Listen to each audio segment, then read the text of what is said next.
In this video, I'm gonna teach you how to get Sukuna in Jujutsu Chronicles. It's a very easy process, so make sure to follow along. For you to become Sukuna, you have to acquire the Sukuna fingers, and there is a chance of you to become Sukuna.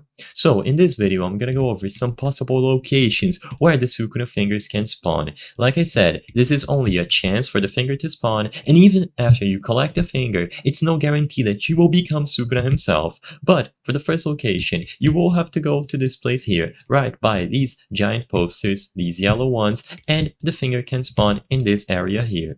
So you can look through the vending machines close here, and the Sukuna finger has a chance of appearing there.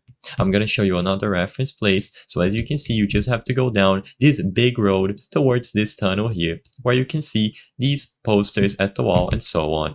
Another location can be found by spawning here in the park and going forward towards this place. If you turn right here, you will be able to find one finger right besides this trash can. So there's a chance for a finger to appear right by this trash can here immediately upon spawning on Miyashi Park.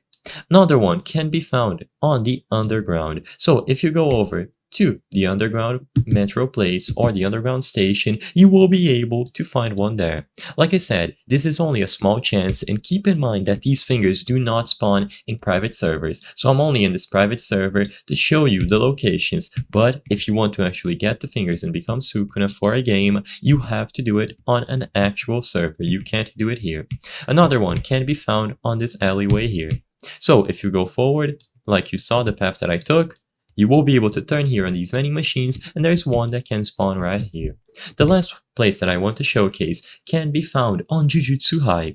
So if you go over to Jujutsu High, and you go over here to the right side, there's a chance that one finger can spawn between these two structures here. So right in the middle here, there's a chance for the fingers to appear here as well. And by getting these fingers, you have a chance of becoming Sukuna. They will take a while to spawn, but once they do, everyone gets a notification and you just have to chase after them. I hope I was able to help you on how to get Sukuna in Jujutsu Chronicles. If this video helped you, please be sure to leave a like and subscribe for more very easy tips. Thank you for watching.